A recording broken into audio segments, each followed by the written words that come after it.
Бишкектин 1-май райондук соту 75-лердин иши деп аталган чуулгандуу кылмыш иши боюнча соттук отурумдар эми ачык өтөт. Бул тууралуу адвокат Акынбек Нагоев билдирди. Соттун жүрүшүндө адвокат Чынара Жакыбекова кылмыш ишинен купуялы грифин алып салуу жана сотту ачык өткөрүү боюнча өтүнүч келтирген. Сот коргоо тараптын бул жүйөлөрүн карап, өтүнүчтү канааттандырды. Иш боюнча кийинки отурум 15-июнда өтөт. Буга чейин сот жактоочулардын ишти ачык карап чыгуу өтүнүчүн четке каккан болчу. Коомчулукта 75-лердин каты деген ат менен белгилүү болгон бул кылмыш иши боюнча жалпысынан 8 мурдагы жогорку кызматтагы аткаминер жана саясатчы айыпталууда. Аларга бийликти күч менен басып алууга даярдык көрүү жана кызмат абалынан кыянаттык менен пайдалануу беренелери боюнча айып тагылган. Бүгүн аталган иш боюнча соттук отурумда тез жардам унаасы чакырылды. Ал айыпталуучу Эмилбек Узакбаевдин ден соолугунун начарлашынан улам келгени маалым болду. Жактоочу Узакбаевдин абалы оор экенин, аны абакта кармоого болбой турганын айтты. Жазганбыз. Ушундай биздин жактообуздагы Эмилбек Узакбаевдин ден соолугу өтө начар.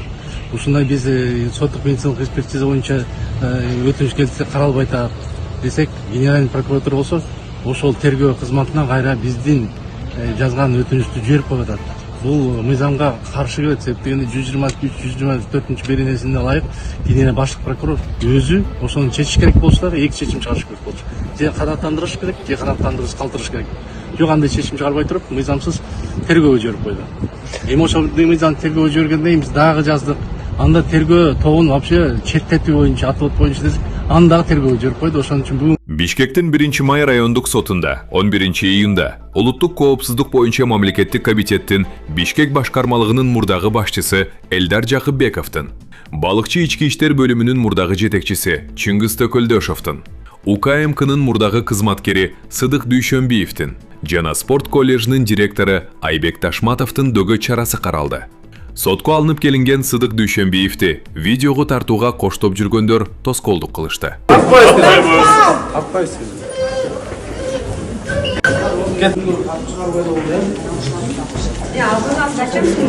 Бишкек мэриясы тарабынан Туналиев көчөсү менен Чыңгыз Айтматов проспектин кошо турган Минжилкыев көчөсүн узартуу үчүн Кыргыз-Түрк Манас университетинин тосмосу Атайы техника менен алына баштады.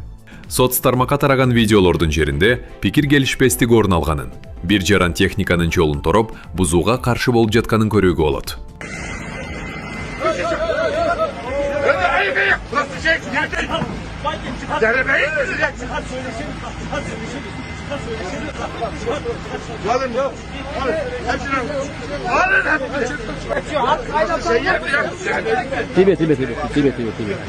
Стой.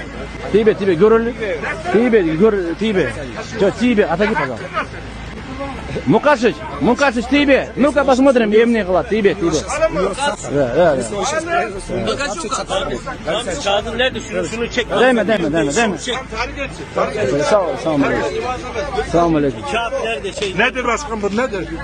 Stoy tam. Nedir bu ya? Stoy tam. Bunun hangi yetkiyle kesiyorsun? Oturma yine. Ал эми Бишкек шаарынын мэри Айбек Жунушалиев журналисттерге иштер тууралуу комментарий берип, жолду ачуу ишин саясатташтырбоо керектигин айтты. 2016-жылы ушул университеттин тапшырмасы менен Минжилкиев жана Анарбек Бакаев көчөсүн көрсөтүшкөн. Тиешелүү документтер даярдалып, чечимдер кабыл алынган. Демек бул жол башында эле бар эле. 2026-жылы Бишкектин башкы планы иштелип жатканда университет жолго байланыштуу сунуш берген эмес, деди ал. Жаңы көчө Чыңгыз Айтматов проспектисин Тыналиев көчөсү менен, ал эми келечекте Курчатов көчөсү менен байланыштырат.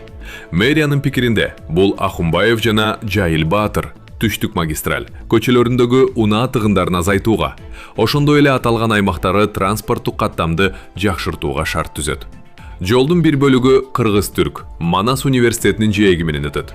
Студенттердин жана шаар тургундарынын коопсуздугун камсыз кылуу үчүн ал жерге эки жер астындагы өтмөк курулат. Мурдагы министр Таалайбек Ибраев кызматтан кетиши боюнча билдирүү жазып, энергетика тармагындагы эмгек жолунда ардактуу эс алууга чыкканын билдирди. Аны кечээ министрлер кабинетинин төрагасы Адылбек Касмалиев жана жамааты ак калпак, чапан кийгизип мекемеден узатышкан. Чоң ыраазычылык билгизип, мисалы үчүн таң аткандан кечке чейин түнү менен күнү бүгүнкү күндө биздин энергетикалык кызмат кылып атат, элибизде электр энергия менен камсыз. Ушул башталган реформанын баарын сиздерден суранып кетем, ошону улантып, баарыңарга чоң ыраазымын, кылган кызматыңарга энергетика тармагында мындайча айтканда такыр токтобой ушуну улантып кете бердилер.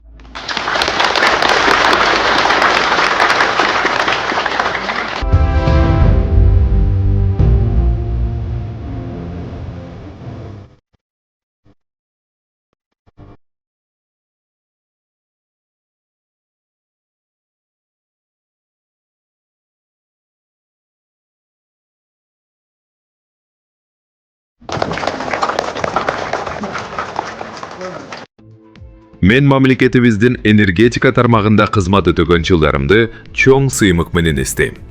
Бул мезгилде мени колдоп келген кесиптештериме, энергетиктердин чоң үй бүлөсүнө жана бардык өнөктөштөргө чын дилимден ыраазычылык билдирем. Бүгүн тармакта күчтүү, кесипкөй жана жоопкерчиликтүү команда калыптанды. Башталган реформалар, ири долбоорлор жана стратегиялык демилгелер мындан арыда ийгиликтүү уланарына терең ишенем деген Ибраев. Жогорку кеңеште мамлекеттик гимнди өзгөртүү ишин токтотууну сунушталды. Бул тууралуу депутат Дастан Бекешев маселе көтөрүп, гимнди өзгөртүү боюнча мамлекет жөн гана убара болуп жатканын айтты. Ошундай эле демилгени депутат Эльвира Сурабалдиева да көтөрдү. Мен ойлойм 1,5 жылдан бери гим үстүнөн 600 кишиден маалымат келген, ошол гим варианттары келген. Ошол 600 вариантты талдап жатканда комиссияда ким эле? Комиссия ведомстволордук комиссия болчу. Бизде ошол мезгилде Жок, эми министрлер силер талдаган жоксуңар, тандаган жоксуңар да.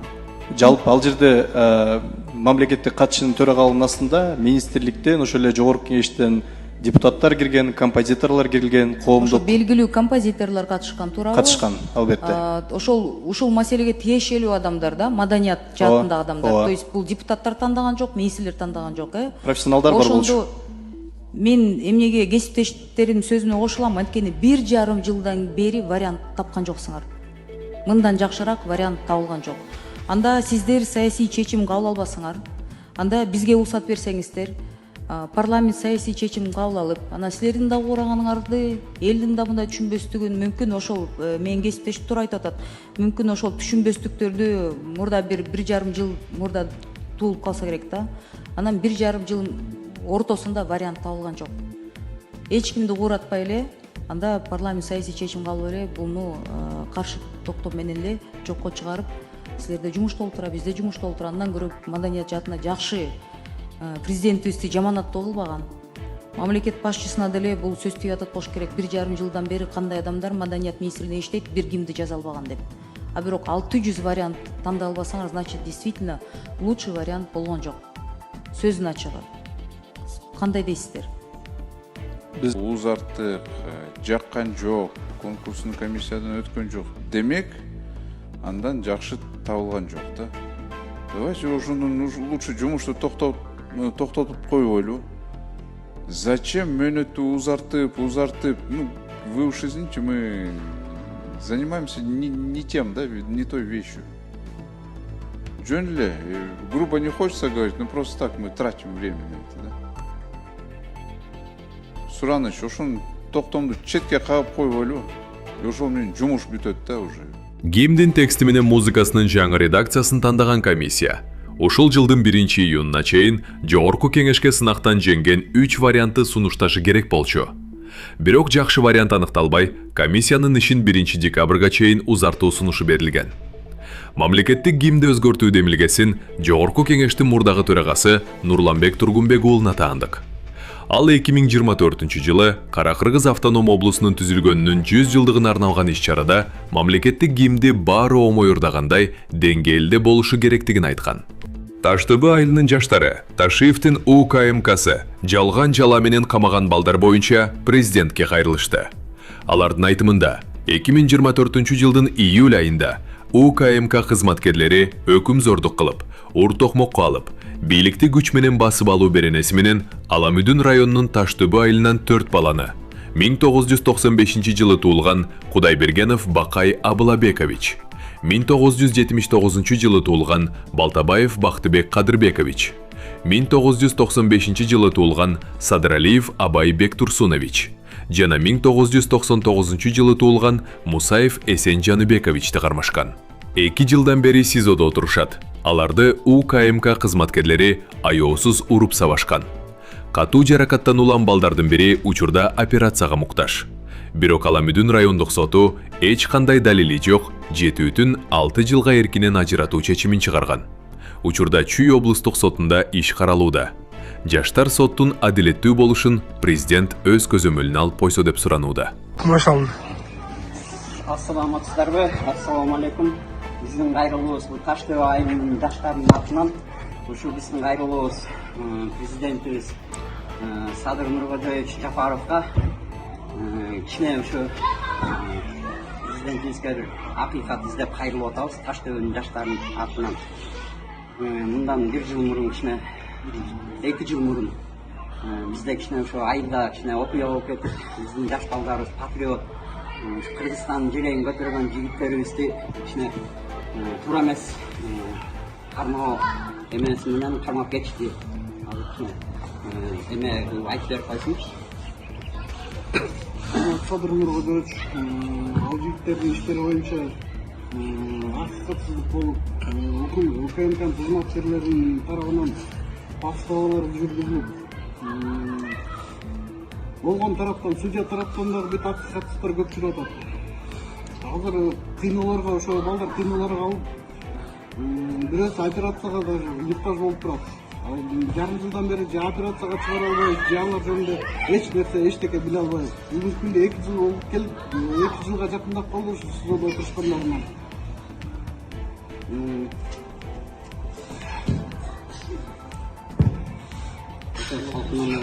Ошондо бул жерде акыйкат дегенибиз биздин балдарыбыз ушу бизге окшогон эле карапайым жигиттер. Анан ошолорго деген бир армиянын оружиясын тизип, ушундай бир эмеге даярданып атышат деп кармап кетишти да. Ошол кездеги СМБнын кызматкерлерин билесиздер баарыңыздар. Кичине туура эмес, кичине мындай эме иштерди мындай биз ойлойбуз кылды деп. Ошону урматтуу биздин президентибиз Садыр Нуркожоевич бир өзүңүз мындай акыйкаттуу карап, ошо балдарыбызды чыгарып беришин суранабыз. Туура тергөө жүргүзүп берсеңер, эң жакшылап тергөө жүргүзсө ошондой көп нерселер чыкчыдай болуп турат. Ошо тергөө жүргүзгөн следовательдер да бүт азыр которулуп кеткен, камалып кеткен, камалып кетти деп угуп атабыз. Ошонун баарын кайра жаңыдан тергөө жүргүзүп берсеңер жакшы болот эле. Ошону сурана кетет эле. Айылдын жаштарынын атынан суранабызбы? Суранабыз. Аларча мамлекеттик жаратылыш паркына кирүү акысы 8 июндан тарта көтөрүлдү. Бул тууралуу парктын администрациясы соц тармактагы баракчасы аркылуу жарыялады. Жаңы тарифтерге ылайык, Аларча паркына кирүү үчүн чоң адамдар 250 сом төлөйт. 7ден 14 чейин жаштагы балдар 180 сом төлөшөт. Ал эми 7 жашка чыга элек балдар үчүн акысыз. Паркка кирүү укугу бар электромобилдер үчүн кирүү акысы 880 сом. Буга чейин паркка кирүү акысы чоңдор үчүн 200, 7ден 14 чейин жаштагы балдар үчүн 150. Ал эми электромобилдер үчүн 800 сом болчу.